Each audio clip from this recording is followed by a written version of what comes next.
We are dreamers.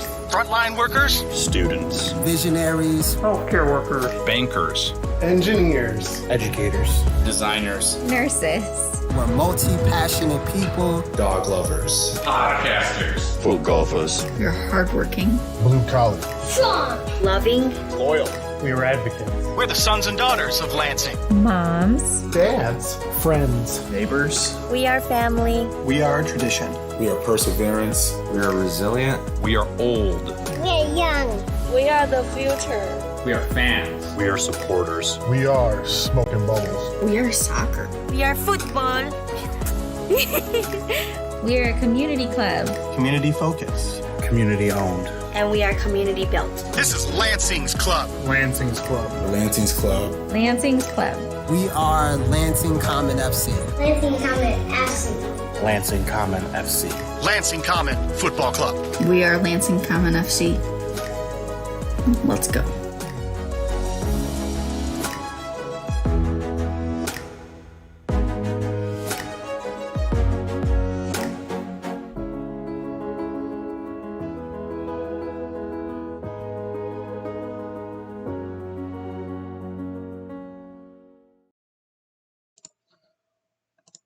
What's up, everybody?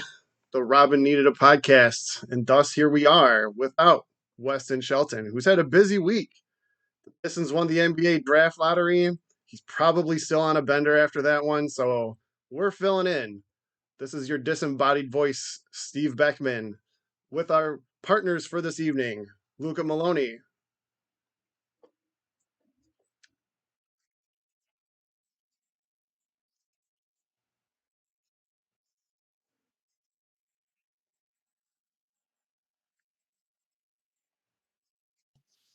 All right, guys, a lot to unpack this week. 2 games in 3 days. It was a lot on the players, exhausting games. We got a 0-0 tie and we got a 2-1 win over Livonia City. First, let's dig into the Michigan Stars 0-0 tie that took place on Friday, June 18th. Cam, you were there with us. What are some things you saw in that tie that really stood out to you? I thought it was a really fast-paced game, and Josh Oakley seemed to like it at the end. What do you think? Yeah, not only did Oakley like it, the players liked it as well, being able to run, kind of stretch their legs a little bit. There were a lot of chances. It was just a lot of finishing problems at the end, but all in all, it was a pretty good game, a pretty good result against the top team in the league. Absolutely. And what did you guys think, Jeff, Matt? I thought it was a game, especially the first 15 minutes, it felt like breakneck speed, like back and forth, like giving me whiplash a little bit. It did eventually slow down a little bit where both teams kind of got into a rhythm. I think both teams were desperate out the gate to kind of influence and like really stress their style on the game. Whereas I think about 15, 20 minutes in, it slowed down just a little bit, and I think got to a point where we were definitely a lot more comfortable. And I think, like you said, the finishing throughout the match was kind of what let us down, but there were plenty of moments in build-up that you can really, really like take some good things from this match. Absolutely. I think when Cam and I talked to Oakley, he said this was one of the fastest teams we played in the league so far. The players really seemed to have fun with it because I believe it was at their level, somewhat at their level. They were competitive, but still kept the pressure on themselves fairly nicely. And honestly, Cam, you and I saw it. What did you think of Lutram Shevchuk in that game? Played the full 90 minutes. I thought he was just outstanding in the way he controlled the middle of the field.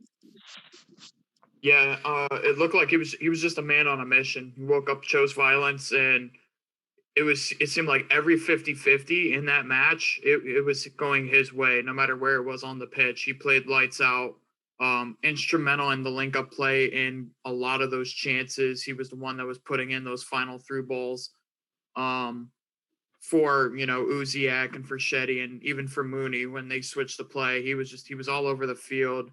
And I know we'll touch on it later, but he did the same thing 2 days later on not so fresh legs. So he did a great job this weekend.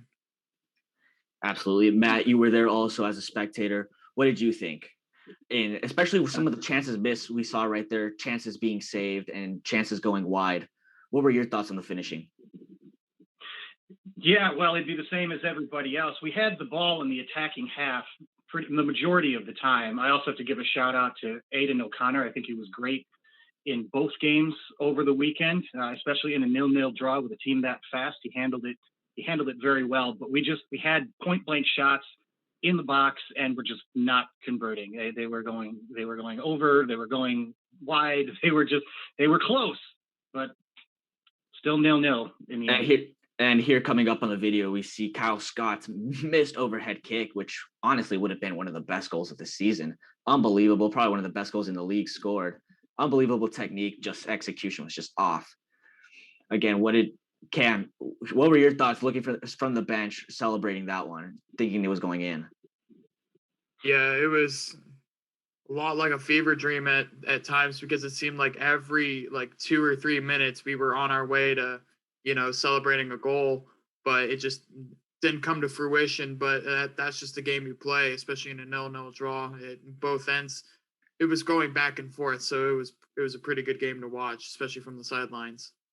Absolutely, and you saw both sides of the field attack with Dante Borisek, Kyle Scott, right? We saw also Noah Canlis dominating that right side, and Uziak just going into those channels, coming in from central into the channels.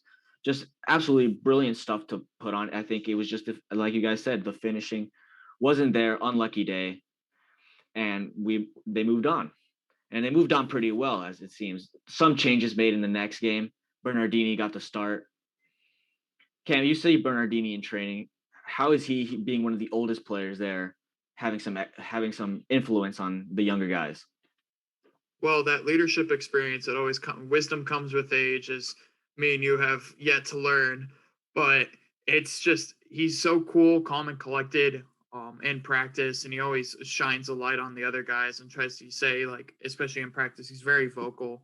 He'll be the first one to say, hey, look, you need to come here if I'm doing this, and he plays the holding midfield position to a T. So he's a very valuable asset to this team, especially in the midfield area. And here we get to see another player who's really shown valuable minutes off the bench is Noah Canlis. Noah Canlis coming, he's really physical. What are your guys' thoughts on how Canlis impacts from the bench? I love Noah in this team because he is easily maybe the most vocal leader on the team. We communicate very well, I feel, in moments, and sometimes we struggle communicating with each other in moments. But I mean, Noah, you can hear him from the stands, and he will make sure people are in the right place. He's really, really dedicated to being the organizing presence, kind of in that defensive midfield. Sometimes he even dropping back towards the back line. But I mean, he's a great guy to have when you have a Kyle Scott, who is so freakishly gifted, but maybe a little bit sometimes tactically unaware. I don't claim to be the most tactical fan watching. You can't. I don't know the nuances, but you can tell sometimes that Kyle likes to stay aggressive and maybe, especially in that Livonia game down the stretch, he had some moments that you could tell that he still has a lot to learn about playing the right back position. And Noah was the perfect guy to have out there with him, because Noah would call him out on it all the time. So I mean, vocal leader, great just presence in the team. So I'm a huge Noah fan. Absolutely. And who do you believe are some other vocal leaders in this team who really step up and influence, again, these younger guys and create an impact? Matt, watching from the stands, who do you see out there who's commanding, who's the field general? Me, boy, I have to give it to, I think Aidan O'Connor does a good job at that. Marco, by the way, if Marco, you listen to this, I will never forget your name again. I have been teased about that so much since that very first friendly. So don't worry, that will never happen. Also on the guys coming off the bench that you were just talking about, I like Canlis and Rosendale. They're like super subs. It's like bringing in De Bruyne off the bench. and except without the correct face. Absolutely. Talking about subs at halftime, Oakley likes to pull that last minute sub towards the end of the first half. We're not quite sure on his exact reasonings. Again, I think it's to give some more players rest coming out of the bench, give them some more time to warm up and prepare for the second. But Cameron, you're there watching every game with me. What do you believe Oakley gets those halftime substitutions just before the whistle? Well, I also think it's kind of just to throw a curveball. You never really see that 44, 45, or 45th minute sub in that area. You never see a sub past the 40th minute mark in the first half a lot. And it seems like he's done it every game. And I would understand if it's just kind of throw in a curveball, because depending on who you put in there, we talk about Noah Canlis. We are also forgetting to mention Trevor Togi, and that when both of them come on in the midfield, the entire formation can shift from the 4-4-2 diamond that they like to play with Bernardini if he's in the lineup, or they go from a flat 4-4-2 to a 4-4-2 box, which doesn't necessarily mean a whole bunch unless you're tactically right, but it gives those players a lot more attacking presence, and for both Canlis and Togi. And no matter who comes on, it's usually always a midfielder, and they do a great job of just killing the game in the final, minute and a half in that halftime. And it just gives gives the opposing coaches something else that they have to worry about going into the final 45. I agree with you 100%, Cam. I think it's a great thing to do because, like you said, it throws them off, get some fresh legs in there. Maybe last second things happen, momentum changes all the time. And another thing we saw at that game was how ready they were to face them again. We talked to some of the players after the game, and they just looked hungry to go back out there and play again once the game was over. Cam, did you see that? Yeah, we're still talking about the Stars game, right? Stars, yeah, we're at the Stars. Yeah, it was not much. It wasn't an eagerness. It was much more of a frustration of that this team knew that they could have put 3 or 4 of their chances away. There could have been, Kelly came up huge in the final 10 minutes. There was a big left palm save off of a free kick, I think. But that team, they looked like they wanted to go out and just go for blood because they were that frustrated with the finishing capabilities. For those of us that were there, the vocal dismay from some of the players after missing a couple of chances. Shetty had one. Munir had a couple. Noah with the grade A opportunity at the penalties, just outside the penalty spot.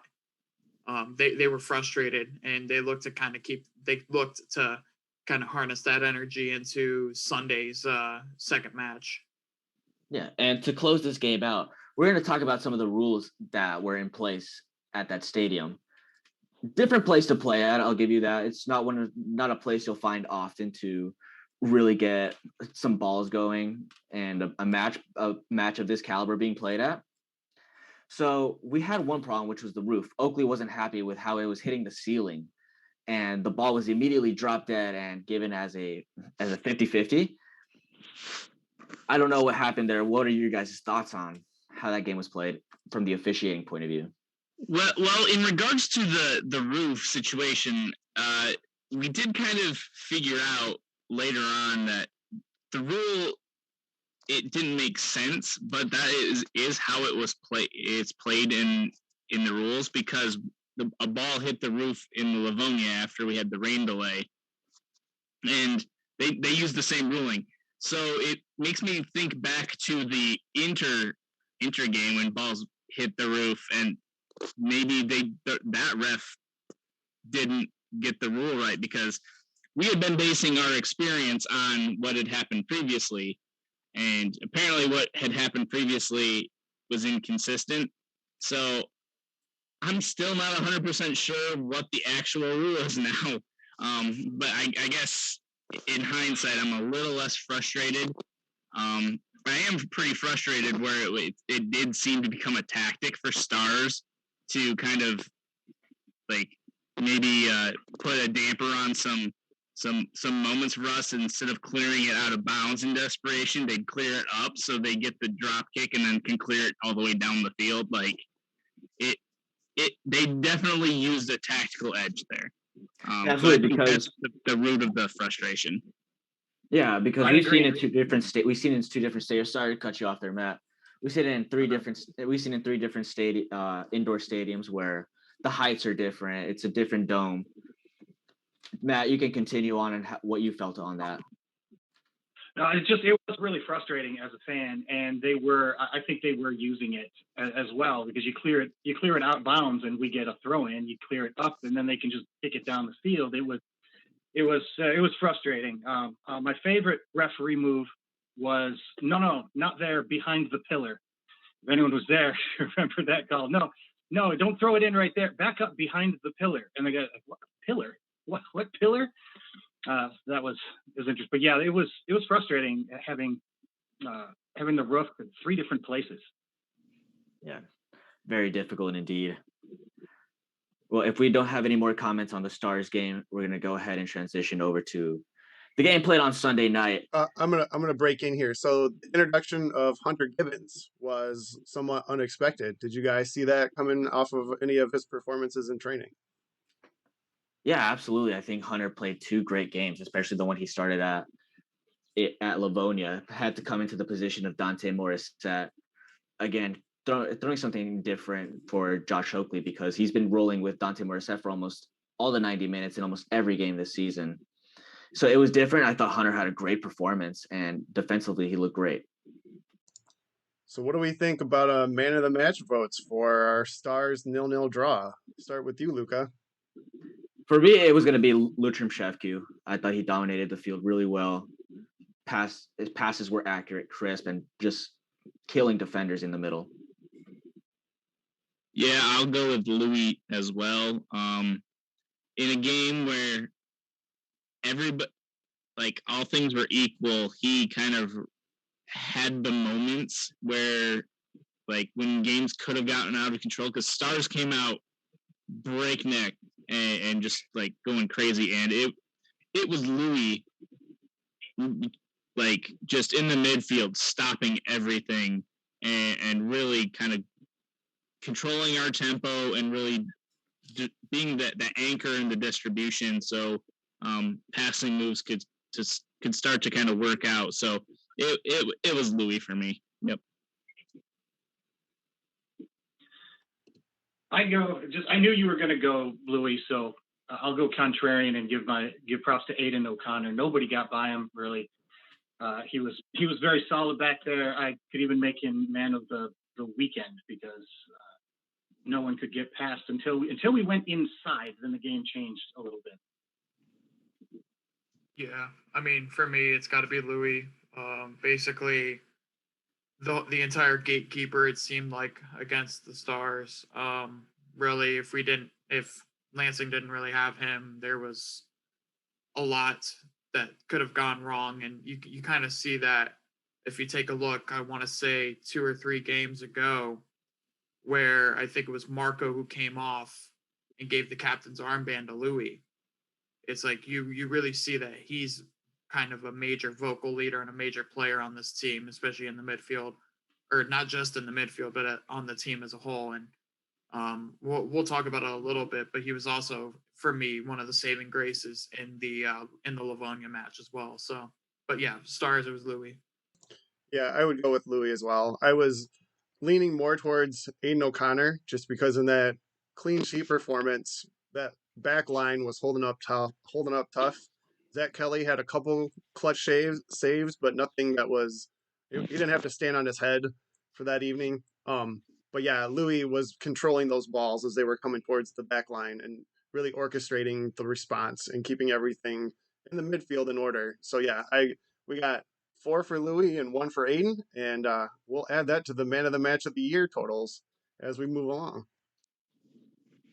Yeah, I don't disagree with anything anyone said. I just thought I knew what you were going to say, so I wanted to give a different name.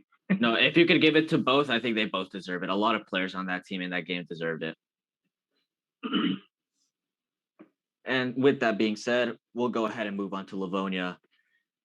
Difficult game because we were expecting difficult weather conditions as well.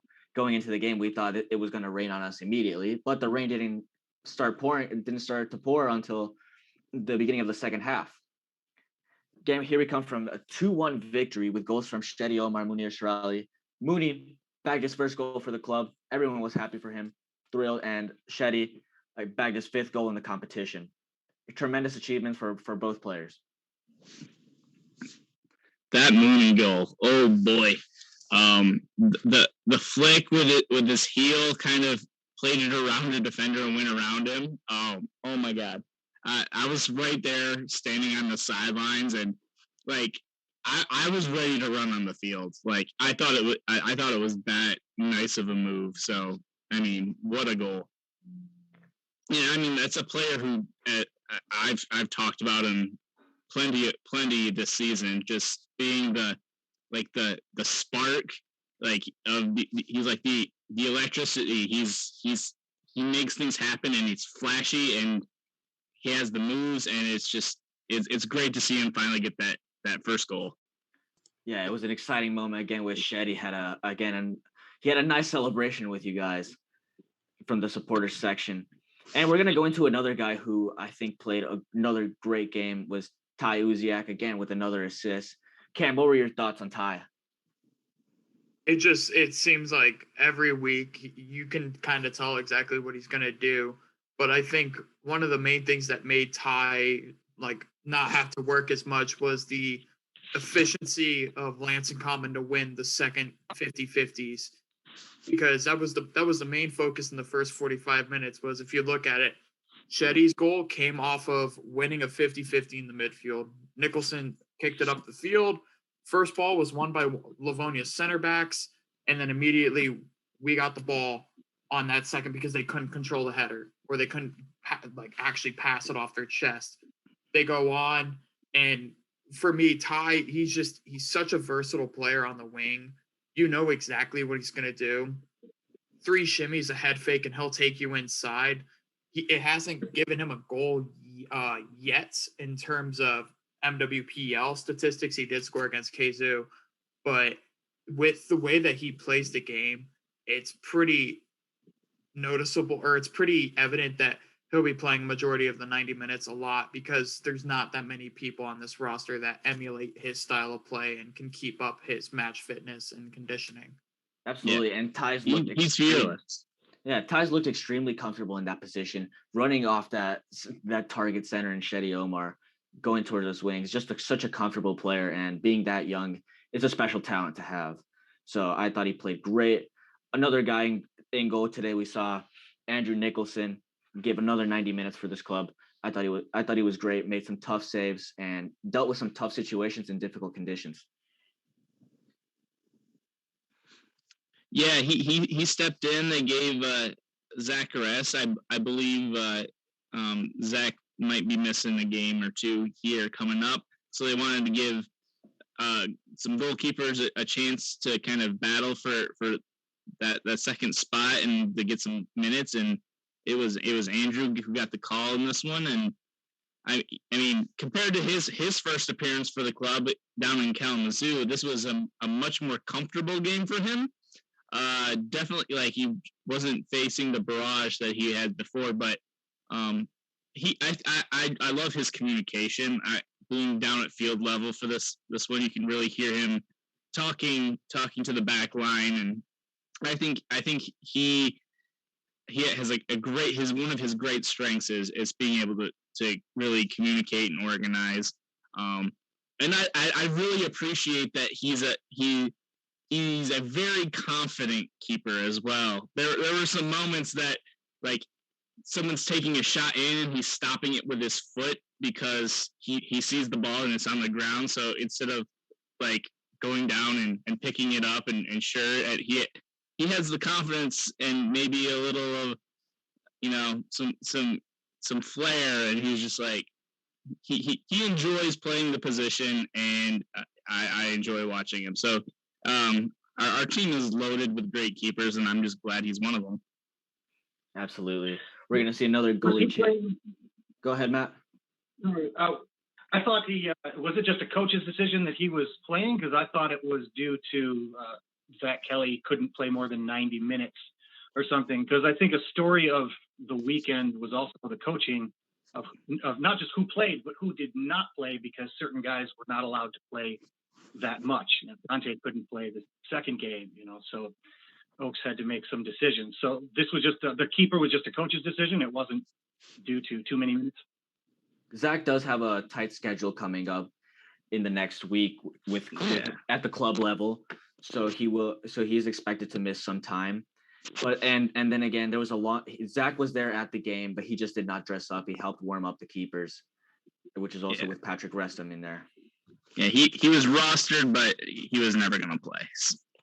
So it was an opportunity for the backups. And it does sound like at least talking to Oaks after that game and hearing him kind of talk about the goalkeepers, I think we're gonna see both of them a little bit again, just through this time, just kind of try them both out, because it sounds like they're extremely happy with both Andrew and Patrick, so they both deserve time. Yeah, absolutely. This is a team, like you said, loaded with great keepers and really depth at every position in this team. Again, we touched on Hunter Gibbons earlier in this conversation, but Hunter Gibbons, again, played at the left back instead of playing center back like he did against the Stars. Cam, how did you see him filling up that role of Dante Morris at the left back position? I think it gives him a lot more confidence, because you know what you're getting with Dante Morissette. You saw in the first game against Fort Wayne Sporting, being able to get up and have the same pace as Kyle Scott on the far side. But Hunter, he gives you another solid back at defense. He's a very, very good defender, especially one-on-one. You saw it against Stars, especially playing center back, allowing Aiden to run through. It's basically an insurance. He's an insurance marker, because you know that he can defend pretty much more than two guys at once. He's very spatial. He has very good spatial awareness, and he's got a lot of confidence, and he's earned a lot of trust with Coach Oakley to be able to play him. And it gives him another center back and another fullback at that can really make a difference on the pitch, because he allows other players to go forward. You want Aiden O'Connor to be up on the rush and off of corner kicks, because that kid is a behemoth, and you do not want to get in the way of one of his shots. So, if you want to have somebody back, you're going to want to have a Hunter Gibbons on the back, and he also gives Josh Adam a rest whenever he's not in there, because Adam isn't up to the desired match fitness yet. But you're getting a very good, pretty much like for like sub with Hunter Gibbons, who's he's made a great impact on this team so far. Absolutely, I agree with all that. I think I'm expecting to see him a lot more involved in this team going forward. So, actually, if I can jump off of that, I think it's great for the system that we want to play with that four at the back, to have a guy like Hunter who stays back a little bit more. Some of the issues, if any, that we've had on the back line is kind of getting caught with both of our fullbacks up the field, because both Dante and Kyle Scott love to go forward. And I mean, Dante wants to stay forward a little more, but he's kind of has to drop back maybe a little bit more, because Kyle has a tendency to stay up the field. So having a guy like Hunter slot in at left back, who's naturally just comfortable staying back and gets forward every once in a while, but really disciplined in making sure that we have at least three defenders who are maintaining their position, really frees up and causes less worry about Kyle kind of joining the attack, and actually frees up our whole attack, because we essentially have another just dedicated attacker now. So I loved Hunter at left back for that reason, actually. Absolutely. Again, he was also playing against tough players, going against him in the opposite wing. Again, these players would come down, attack him in both games, and especially when he played center back against the Stars. He was getting pressured. They knew that he was a new defender coming on, and they started going at him a little bit, and he handled that pressure. So I was very excited to see him play that well. And like I said, I expect to see his name be called off the bench and on the starting lineup more often. So I listened to the Michigan Soccer Central podcast from this week, and they actually had a trio of referees on there, and our head official from the Livonia match was one of the guests on that podcast, and he mentioned that the game was played quite well. There was only the single card, and that we were on the offensive and in their final third for the majority of the match, but towards the end, it was just kind of tailing back where Livonia kind of found that front foot. What did you guys see that allowed them to do that? I think part of it might have been the break in the move inside. Break in momentum is a real thing. I know we saw it against Jeff's team in our rec league game. We didn't want halftime to start. We didn't want halftime. We wanted to keep playing because we had momentum, and I think that played into it when we stopped the game and had to move inside and play just a little bit at the very end. There's also the roof. Don't forget about the roof. Absolutely. There was a lot of minute changes in that game, and we expected to see those last 10 minutes inside the dome. In reality, it turned into more like 15. So I guess time was there. They were towards the end of the game. Both coaches were calling for time on the Lansing bench. Yeah, and I think like you said, that move inside really reset the game, because we right before that happened, like you said, we were like playing the ball like our back line. I still remember a moment where Aiden O'Connor's like standing on the midfield line and he's the last one back. Like, we were that aggressive. We were hunting for more goals, and then moving inside. After the restart, we kind of never really gained the front foot. Once it took a couple minutes for us of doing that to kind of, we shifted from being aggressive to being super defensive, just preserve and get out of there. The situation changed, and there were some nervy moments. There was one really good attempt. I can't remember which player for Livonia had it, but it went just wide.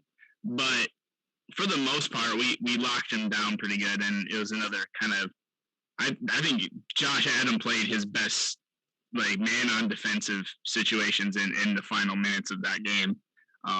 Just outstanding. So the game shifted, but games shift, so you have to adjust, and it looked like we adjusted pretty well. They did adjust. They made a lot of tactical substitutions, and they're introducing also Alex Scott. He was playing left back for the last 5 minutes of that game. I thought that was an important move from Oakley. Cam, what'd you think of that one? Well, I'm gonna backtrack a little bit. I actually think the game shifted almost immediately after halftime. Not gonna lie, the first half, technically finishing your chances, should have been up 5-0 at the half.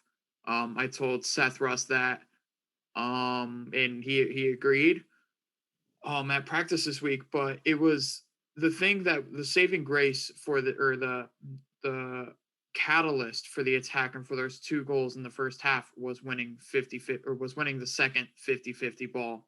Shetty's first goal was off of winning a header in the midfield, and then Mooney's was basically forcing the goalkeeper to make a bad pass. There was the goalkeeper for Livonia at that moment in time couldn't play with his feet. It was a terrible pass, and that Mooney was able to get on the end of it. Second half, they made a goaltender substitution. This goaltender couldn't play with his hands. Now, mind you, it started raining around the 55th to 60th minute, but he still was not very comfortable catching the ball, nor playing out on throws. So a lot of his kicks were just straight up.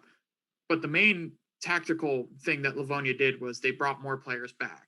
In the first half, they only had two center backs against Ty and Shetty.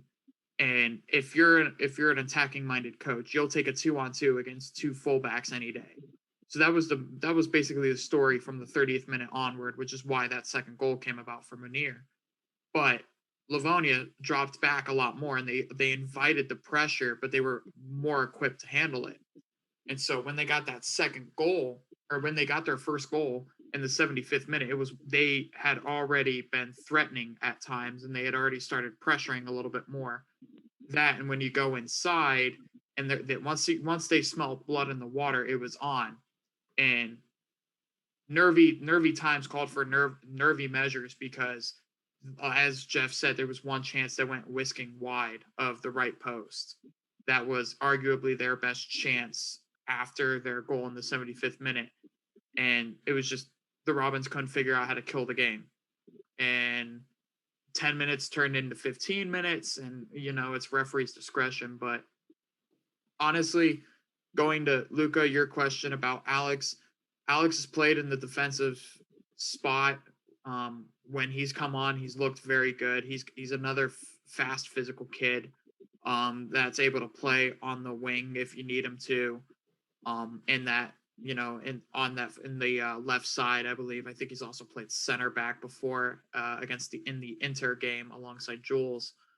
But all in all, the defensive substitutes that were made needed to be made at that moment in time against Livonia. But those final the tidal wave was coming from about the 60th minute. Yeah, Cam, you and I were there for those last 15 minutes of the game inside the dome on the coach's side. That was probably the most anxious we've seen this team at holding a lead, and they were really doing everything they could to keep it at 2-1, because they knew that one small mistake would have cost them the 3 points and only ended up with one. And if they weren't careful, turned that game around. Cam, how did you see that team? They were nervous. They were on their toes on the bench, and they were nervous at keeping that lead. And it must have been a huge relief to hear that final whistle go off at the 90th. Yeah, I mean, me and you were there when I was continually asked about the time. Now, mind you, I was technically 2 minutes off, which I had no clue how, because I was pretty good with the timing. I believe you on that one. And that, it was a lot of. It's hard for me to try to explain this, but imagine talking into a glass box. If you can't read lips, you have no clue what the person's saying. That's exactly what it was like the final 15 minutes, because it seemed like everything that was being said from the sidelines, you couldn't hear. It's just one of those, the adrenaline is super high. You're trying not to screw up. So the information basically goes in one ear and out the other. Now, they worked this week on how to effectively kill games and how to not get into the situations that they were in against Livonia. Because if the stream was better, if you watch it back and you kind of have that visual memory, the amount of times that the midfield and the defense got stretched was astronomical in the final 15 minutes. They worked on closing the gaps. There was too many openings. There was too many times that they allowed those starting passes into channels that they always closed against the Stars, and that they've closed in recent games where 1 or 2 goals doesn't matter. It's fundamentals. But the adrenaline was so high, and the potential to screw up was so high. They didn't want to. So they worked on that this week. But all in all, it was a very nervous stretch of time. I believed that the players on the pitch were capable of holding that 2-1 lead. They didn't do it to the effectiveness as a lot of people on the sidelines would have wanted. But to take a quote from any pilot, any landing is a good landing. So anytime you can hold a 2-1 lead, doesn't matter how you get there, as long as you get there. Yeah, and absolutely. We know Oaks is a results-driven guy. So even if it's not pretty, he wants to leave there with 3 points. Which brought us back. Go ahead. I'd like to give Cam some props on his word choice that the monsoon was coming, because there was, in fact, an actual monsoon outside that we had to drive home through. But yeah, we were really on our heels. It's telling when a team is crying for end the game, end the game, end the game. Beckman and I were inside, and we were on the other side from you, because it was just the two of us. And I really felt like what we were yelling from the sidelines turned from, yeah, score a goal, to come on, just end the game. Come on, just hang in there. hang in there, and that means that you're really, really on your heels. But yeah, good word choice in monsoon, because I almost died driving home. I'm glad you didn't. Yeah, one more point back on this game. I was right on the sideline next to Jeff and some others when Mooney's goal went in, and I was off my feet, running down the sideline, just jumping up because I was so happy for him in the way that goal played out. I was almost too exuberant to the point where I was chanting the Mooney Shirali chant right in front of him as he gave us knucks, and I totally botched it. So I owe Mooney one because I'm out of practice in the supporter section. Now that I've got my away fixtures under my belt, I'll get it belted out the right way next time, Mooney. Absolutely. And Moody was ecstatic to score his first goal for the club. He's been wanting a goal for this team for a long time now, and to see him get one and to see how much that meant to him, wonderful to see. I mean, as a fan, like it's fun. Like being the vice president of the club, sometimes you have to distance yourself from the fan parts. But I've been finding that like away games are much more enjoyable, and that's where I really can develop like that emotional connection to players that like regular fans get. And I mean, Mooney coming over, like we didn't expect it. We weren't begging him to do it. He came over and did that on his own. And like that's the sort of stuff that like for him is probably, you know, a fun thing, a moment, but like for us it's like a really awesome thing that like I won't forget, like Mooney coming over and doing that. Like that's awesome. So I definitely appreciated that moment, and I mean it just reflects on not just him but the team that we have, the personalities, the guys that we get. I just couldn't be happier with how they've treated us. Absolutely. And I think a lot of these guys share the same attitude. They're all just happy to play for an amazing group of fans, and especially a great board as you guys. They love to play for you guys, and to be honest, they've had an amazing time, and they're learning as well. They're learning a lot. I do want to add. Chevy's corner flag kick. Sorry, go ahead. Go ahead, Matt. I think Shetty's corner flag kick has to be mentioned. That was fantastic. Steve, I know you ran right to him with your little megaphone and were like yelling right in his face at the corner. Yeah, it was very the celebration. Yeah, well, it was King Tut time, so I had to let him know.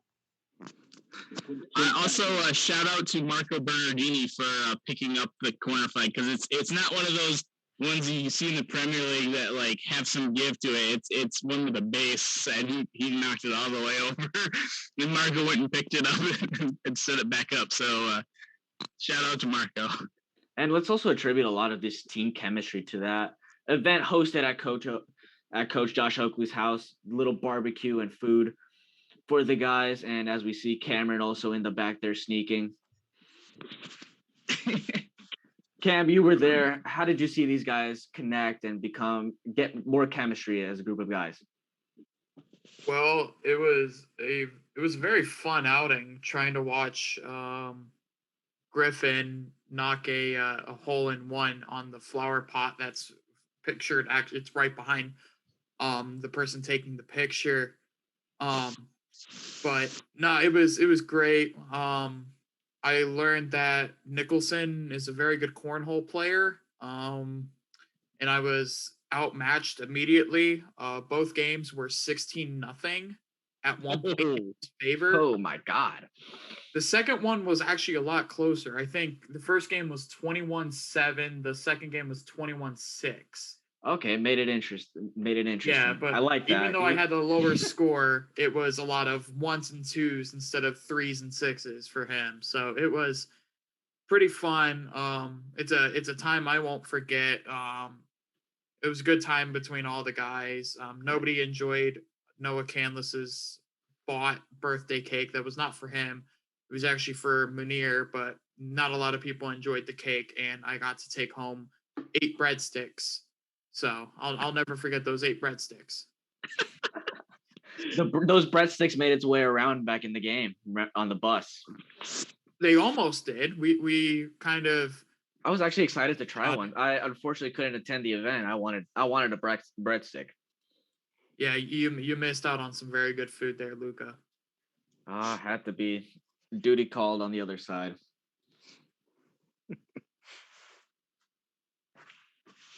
All right, then, and then going back into closing this game, Cam, any final opinions on what the win against Livonia City meant going forward now against BiH Grand Rapids this Saturday? Well, depth was tested on last weekend with, having to bring up a couple of guys, not so fresh legs. It's gonna be a very tough game this week against BiH. But, you have in this league, especially with the way that the Robins are with only having played 5 games so far, Livonia was growing pains. Yeah, you jumped out to a 2-0. Once again, the same flashes of the same errors came up where finishing wasn't necessarily all the way there. It seemed like we were Ben Simmons shooting from the free throw line at times. So, but that's just how it goes. You need more time to train, and it's a very big opportunity this weekend against a team that's also only played 5 games. But their 5 games compared to our 5 games are it's a little bit different, but it's still going to be a very tough match against a very tough side that has scored 12 goals and has yet to concede one in their past 3 games. Yeah, it's tough. They just came off a big 6-0 against LK St. Clair. That means that defense has to be adjusted. Passes can't be easily intercepted against a team like this. Jeff, going into this game, what are you looking forward to as in some lineups that we'll see in this game? I'm probably going to assume that there'll be some rotation. I mean, I don't have any insider info or anything, but I look to see. I liked what Ty did this weekend, in the fact that he was fearless in driving at back lines. I'd love to see that kind of become the focus of the attack. I'd maybe see the offense move through him a little bit more. Just because I think we were joking at the game, like he missed a couple of chances, but once he puts this together, he's going to be so freaking dangerous.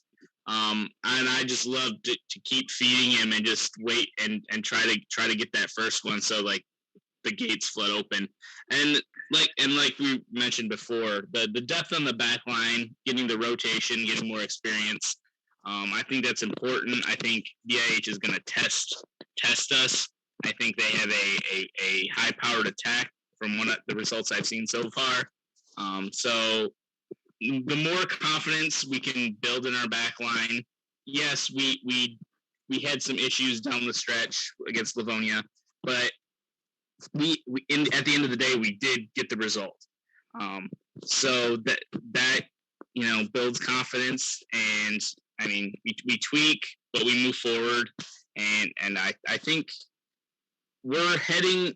We should have some good momentum. I think we're in a good spot, and I think we're ready to challenge. And I think I need to call out our fans. It's going to be a big night at the stadium, and we need to really get behind the team and kind of be a 12th man for them.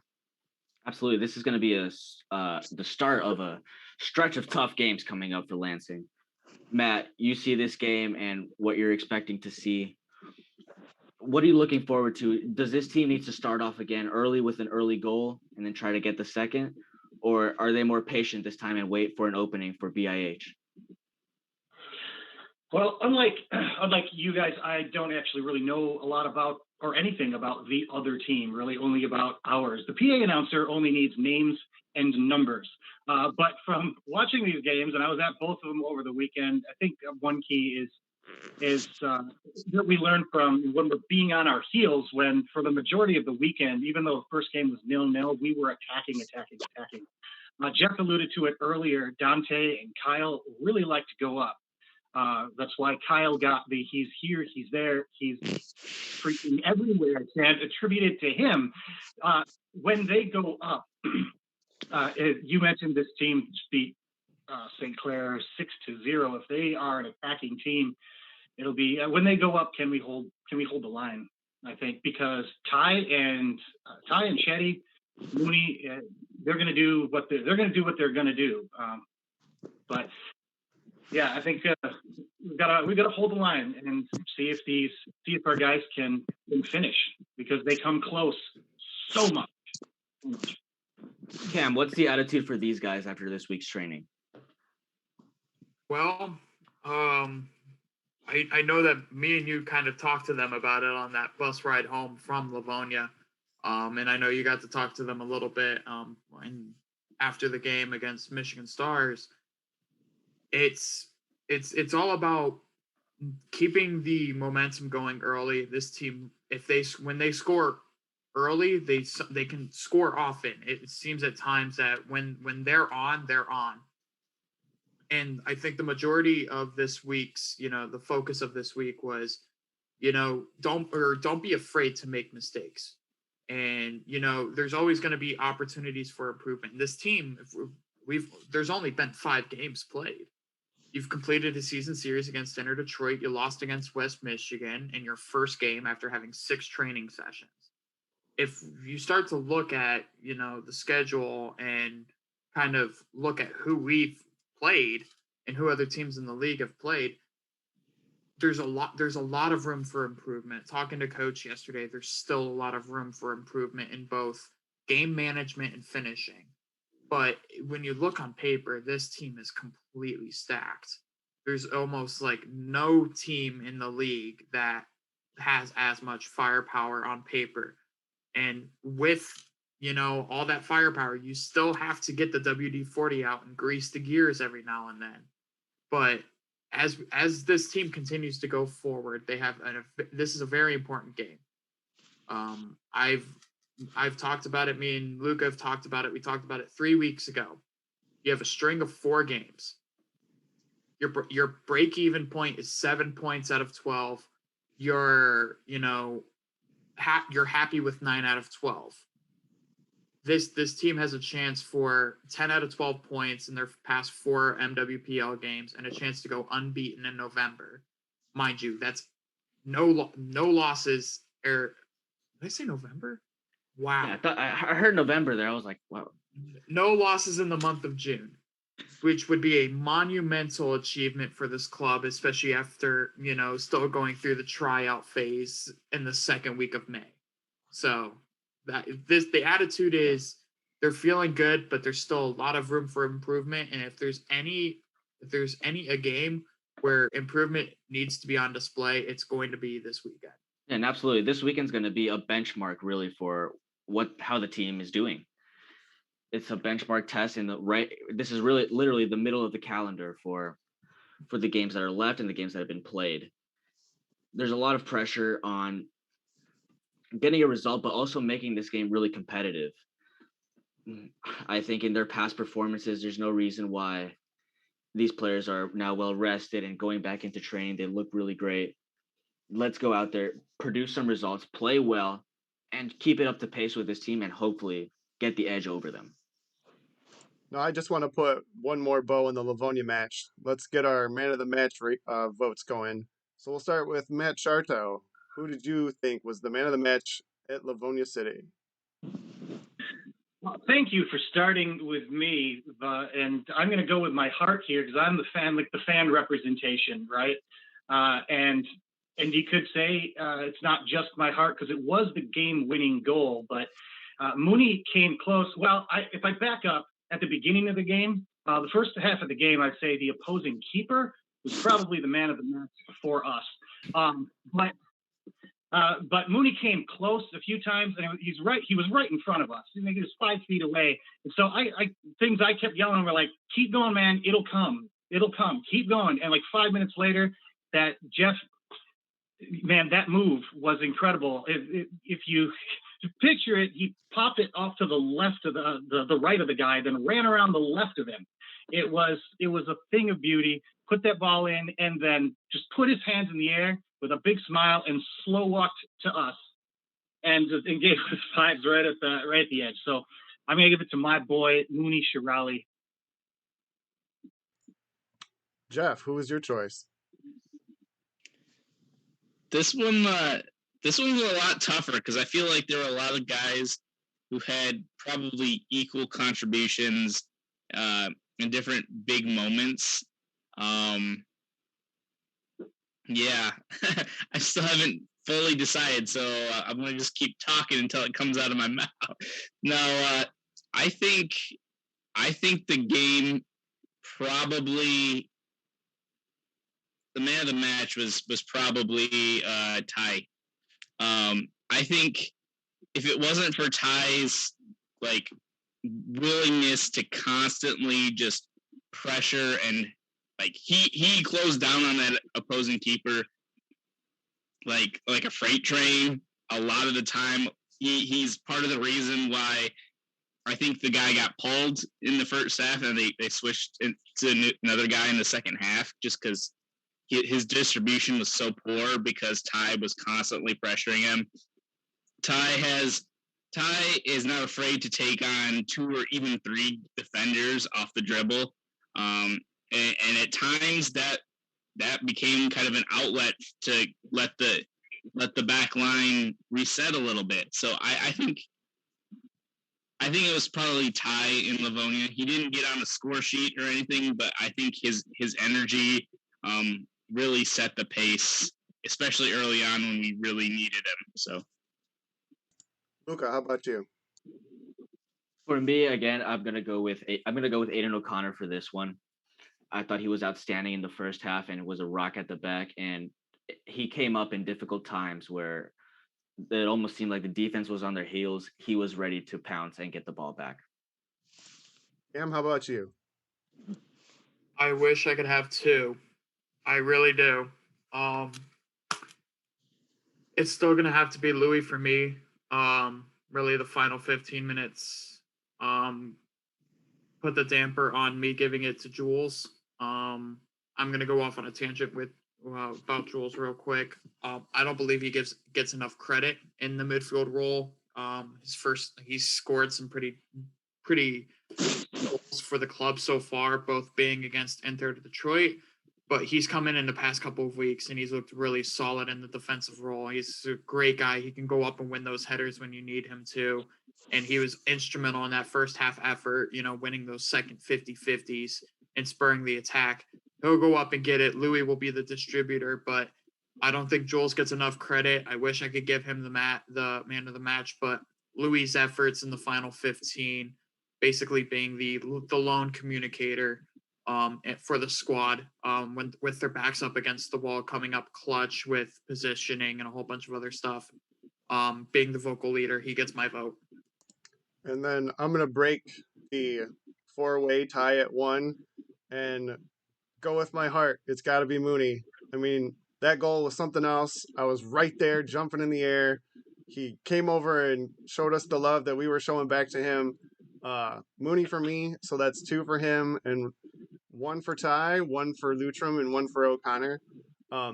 So this is an aggregate on the year type of score. So every score counts. But yeah, that was an emotional one for me. So that was Mooney for me.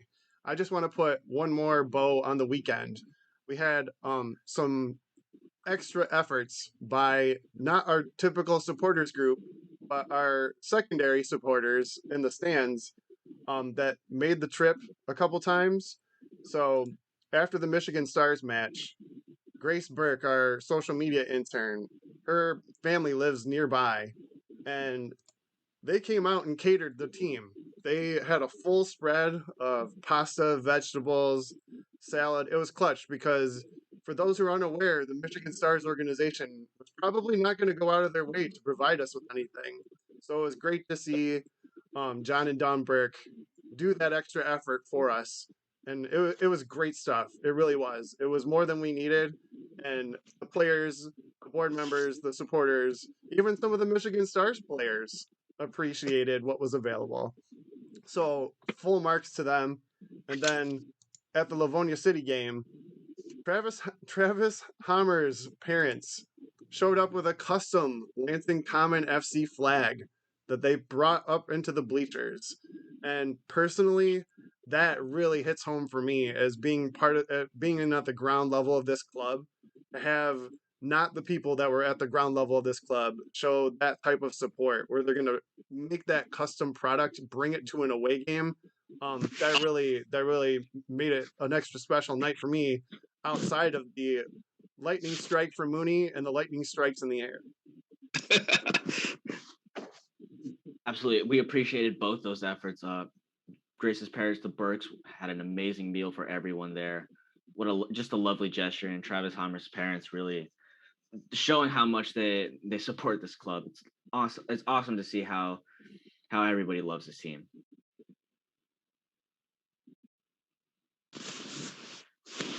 Go mailbag. Do we have the questions?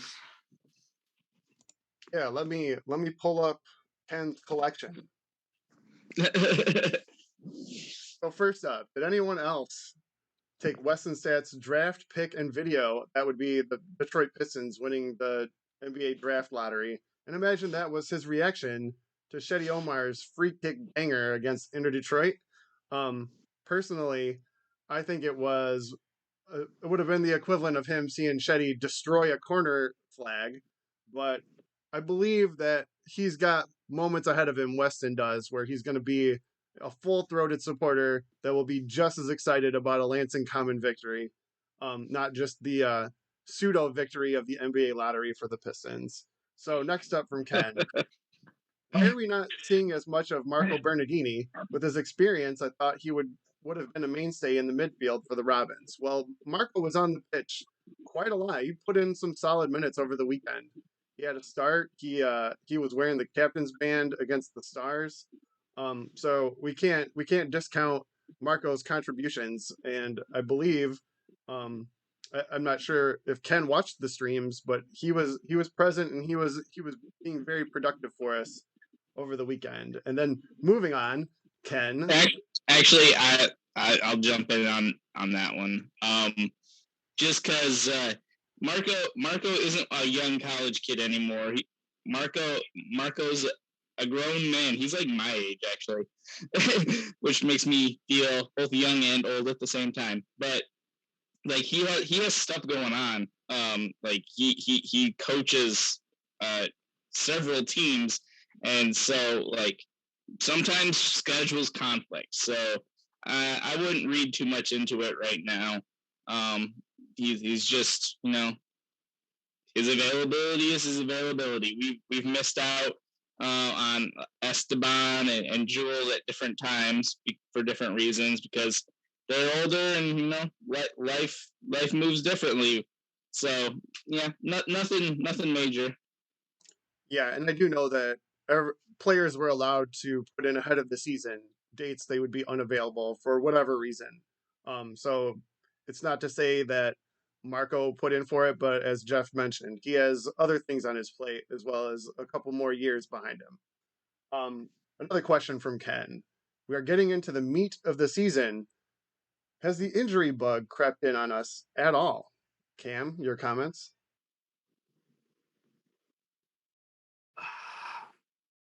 In order to keep relationships healthy, I have really no way of saying this, because anytime that, you were getting done playing a club season or playing, your collegiate season, you see this a lot in professional sports, whether or not, you want to go to the Olympics or you want to play world championships. Is your body healthy enough to play continually all year round? And for some players, that's a yes, they can do that. Some players it's not. So, you have to pick and choose when you're able to go. Honestly, you see it a lot, and thankfully Eric was able to make the schedule work towards the team's needs, because there are other teams in this league that until recently had 3 games in a row on three games in 3 days. I think they've said since changed the schedule for that. They only have double headers, but I can't really necessarily say, because it's the summer. Some people have other commitments they have to do, which is why they're not at practice or they're not at games. And for some people, it may be the injury bug. But if the players that are, the 22 that make the roster every week, they are as healthy as they're going to be, and that's just the way it is. I'm not going to be the person that goes around saying, "Hey, is this person injured?" If I get that information, it's fine, because then it's pretty much public information at that point. But it's not my place to say, "Oh, this player is not playing because they're injured," because that just breaks the trust. So, in the long-winded backhand non-answer, I'm going to say no. That is very astutely put there, Cam. So Thank you. we have a question from Gregory Harris. Can any team in the league beat Detroit City's U23s? And why is that team Lansing Common? No disrespect to BiH Grand Rapids. Yeah, that's really interesting, because a lot of these players for Lansing will face similar faces against Detroit City FC. So going in, there's a lot of Spartan guys, there's a lot of Michigan guys on Detroit City FC. So they're well aware of the level of the guys that they're playing. So I think it's going to be an important game to watch. I think it's certainly one that's marked in my calendars to play close attention to, and really have one of their best performances against one of the tougher teams in this league. Matt, your thoughts? If I was to jump in on that one, kind of following vaguely that I do follow their U23s. It seems like they're they take a while to build into their games, whereas we like to strike first and really hit the ground running in matches. So there's that potential for us to get that early goal against them and kind of put them on the back foot a little bit. If we can come out and get a decent lead, I'm confident enough in Aiden and in Josh that we could lock it down enough that we could beat them. I'm not guaranteeing it. I'm farthest thing from, but I think the way our style of play, and we have, don't sell our roster short. We have a very talented roster. We may not have like the school names behind us, but we have like the talent is there, in individual talent. So on a day things go right for us, yeah, we could take points from them. Yeah. Yeah, and we're going to find out a week from Sunday on the 4th of July when Detroit City comes to town to Lansing and we light off some fireworks on the pitch at 2 p.m. So that'll be a fun weekend coming up. One last question. Josh Pugh, Lansing Common FC board member. DeJuan Jones, former MSU Spartan and former Lansing United player, was just named to the MLS Squad of the Week. He plays for the New England Revolution. Obviously, we can't say enough about the bright future of Shetty Omar, but who are the other Robins who are likely to have a long and successful professional career? And I'm just going to jump in off the top because of the immediate MLS association would be Josh Adam. Since the Portland Timbers showed interest, it makes them the easiest jump would be Josh. What are your thoughts? Yeah, apart from Josh, who I think is going to have an incredible career at the collegiate level under Damon Rensing at Michigan State, I think another guy in the same class as him is Zach Kelly. I think Kelly has an absurd talent in goal, and Oakley said a lot of times this guy is one of the most comfortable players on the ball. And for the goalkeeping position, at 18 years old is extremely tough, and it's an extreme gift to have. And I think he's also a kid who's going to keep growing in size. He's going to get bigger. He's going to get taller, and MLS scouts are going to love a goalkeeper like that at that size. Yeah, for me, the guy who if I'm an MLS scout who kind of like my eyes gravitate towards is Aiden O'Connor. Because you first see him, really tall kid, really he has a man body already. Like, you don't have to worry about getting him in the weight room at the professional level. He's very comfortable with it. I liken his build. He looks like a Virgil van Dijk out there, like a guy who's playing the wrong sport. Like, he doesn't look like a soccer player. He looks bulkier than that. And then you see him run. And you go, how is a guy that big moving that fast? And so that's just another tick on the box that'll make a pro scout take more notice. Then you look at his distribution. Is he a perfect passer? No. But he's a creative thinking passer. Like, he really looks at the field almost like a quarterback. Like, he makes his reads, and his ideas are always good. He's not playing lazy balls all the time. Like, they might not work out, but you could see his thinking on the field and him try to execute his pass. So, more and more players are coming out of Western Michigan and into the pro ranks, and I think Aiden has the chance to be maybe one of the best to come out of Western and play pro. I love his game. He definitely has some stuff to work on, but he has all the tools to make him a standout defender for a pro team, especially at the MLS level. Cam, any thoughts before Matt weighs in? Luca and Jeff pretty much took my two. Zach, Josh, and Aiden are going to be great people to watch, have long careers, hopefully, in professional soccer. Those guys that are right on the cusp, you talk about two of them right off the bat. You could talk about Kyle and Munir as kind of those, dark horse candidates, just in the way that they play. Give them a shot. They always make, or give them a chance. They make it worthwhile. And then Louis as well could be one of those players where, the size is not necessarily everything when it comes to multiple things in life, especially in soccer. You're always going to need those crafty midfielders. But yeah, Louis, he's a great player. If he goes back to his home country of Kosovo, he can play professionally along with his brother. They're both two studs when it comes to that side of the Atlantic. So I'll be looking for their names in some of the record books here pretty soon.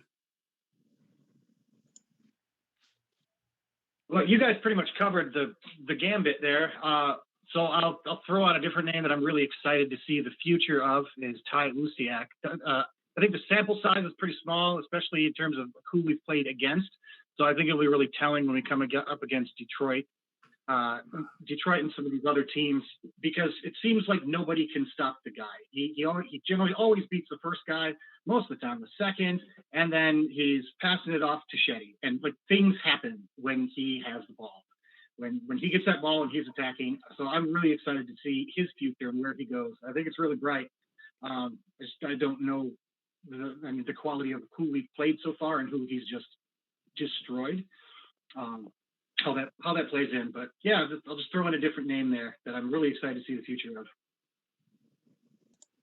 Yeah, Ty is a very exciting man in and around the box, and hopefully we can see him put in one in league play this weekend for starters. And this weekend, Saturday night, June 26th at 6 p.m., Pride Night for Lansing Common FC. Happens to be the anniversary of the Supreme Court's decision to allow same-sex marriage.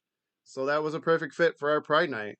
We take on BiH Grand Rapids, who's been challenging for a top spot in the table, even if they've been taking on lower table teams so far. But we're going to try and have as many people in the stadium as we can, because we're also raising money with our Pride shirts designed by a local youth artist. For Rebel House Fitness, we are taking the proceeds, and Rebel House Fitness gets a cut. They are a local community for a gym type of atmosphere for queer and trans folks to feel more comfortable. And the Sala Center in Lansing, another community center for our LGBTQIA plus individuals in the Lansing area to gather without any outside influence. So we're very happy to partner with them and Lansing United to put on Pride Night. And we're also doing a Pride Raiser. So for every goal scored by Lansing Common and Lansing United in the month of June, for whatever has been pledged, that money will go to the Sala Center. I believe we're right in the upper 90s right now. Hopefully we can get around that 100 and put in a bunch of goals this weekend. We'll also have a new addition to Lansing Eastern Stadium. We're gonna have Stacks Barbecue food truck, a locally owned operation that is just getting its start. If you're familiar with the Smokin' Pig barbecue in Lansing, they started with this exact same food truck before they started their physical restaurant. It has been repurposed, and another Lansing operation is coming to town to be right outside our stadium to sell food for anybody who's interested in the fare they bring. They're going to have brisket, chicken, sides of all kinds. And if you see in this photo, our own shirtless Cody is wearing the home kit at their cold open. I should say soft open. So we're excited to have them at all the remaining home games that we have. So bring a friend to Pride Night on Saturday. It's going to be an exciting night. We've got a big team coming in on the table, and we hope to put in a big performance on the pitch. Any closing thoughts, Luca? Closing thoughts. I'm gonna say I'm really excited to go watch this game. I think it's gonna play out great. I think it's so exciting to see how this team is going to do after responding to a heavy weekend last week. So I know Cam is going to be excited too to see. This is one of the games that we've been looking forward to. Matt.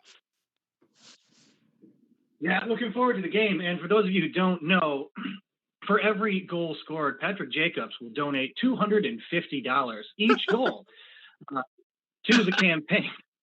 Some of you know where that came from. I would also like to lobby for, I think there should be a Sven Kielman segment, and then mailbag outside of the Sven Kielman segment, because he always has a couple of questions. Oh, inside jokes. Jeff, any final thoughts? I think I mean, I'm looking forward to this weekend. It's a lot of stuff's going on. We're really even in year one, every game we're trying to improve that game day atmosphere and what we can provide the fans. And so we just hope that people come out and spend some time getting to experience this soccer team. They're so much fun to watch.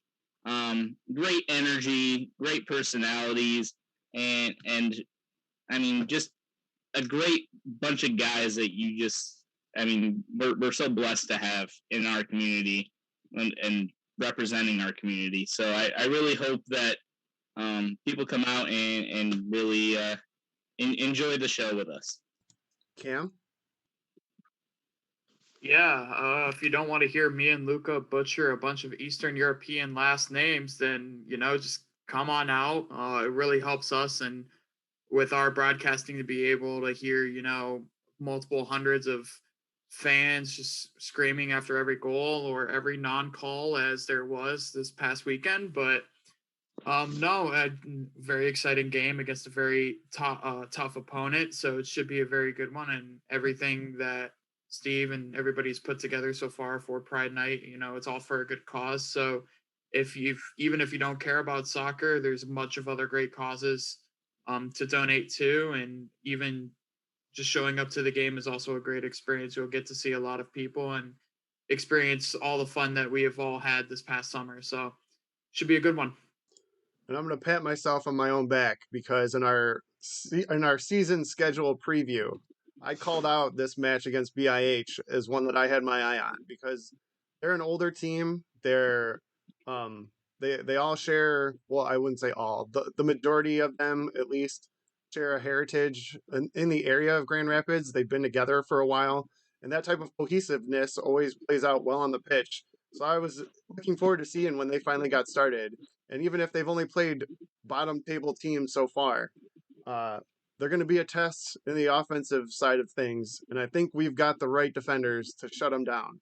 So I'm looking forward to another shot at a clean sheet and a lot of shots on their goal. So hopefully everyone shows up Saturday night, 6 p.m. Eastern Stadium, and we'll see you next time.